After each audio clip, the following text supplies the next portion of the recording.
Artificial intelligence doctor. User question. What the difference in physiological demands between 90 minutes of resistance training and 90 minutes of swimming or cycling? Claude AI answer. Resistance training and endurance activities like swimming or cycling create significantly different physiological demands on the body, particularly for elderly individuals. Resistance training, 90 minutes. Energy systems. Primarily uses phosphocreatine and glycolytic energy systems. Less reliance on oxidative metabolism. Higher peak energy demands during lifts with recovery periods between sets. Muscle fiber recruitment. Preferentially recruits type 2, fast-twitch, muscle fibers. Creates microdamage to muscle fibers, stimulating repair and adaptation. Metabolic impact. Modest acute caloric expenditure compared to endurance exercise. Significantly increases GLUT4 translocation for glucose uptake. Primarily depletes muscle glycogen within specific muscle groups being trained. Less impact on liver glycogen stores. Hormonal response. Greater acute elevations in growth hormone, testosterone, and IGF-1. Typically lower cortisol response than long endurance sessions. Less pronounced impact on insulin sensitivity during the activity itself. Recovery requirements. Requires 48 to 72 hours for worked muscle groups to fully recover.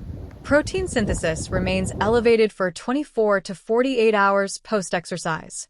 Swimming or cycling 90 minutes. Energy systems. Predominantly relies on aerobic/oxidative metabolism. Sustained moderate energy demand throughout the session. Greater fat utilization, especially at moderate intensities. Muscle fiber recruitment. Primarily recruits type 1, slow-twitch, muscle fibers. Involves continuous, repetitive contractions with less force production. Metabolic impact. Higher total caloric expenditure during the session. Substantial whole-body glycogen depletion, both muscle and liver. Progressive increase in fat oxidation as glycogen becomes depleted. Greater impact on blood glucose regulation during the activity. Hormonal response.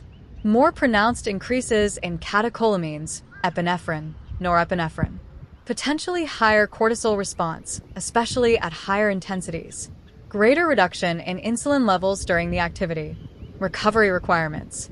Primarily requires glycogen replenishment, 24 to 36 hours. Less localized muscle damage, but potentially greater systemic fatigue. Can typically be performed more frequently with adequate nutrition.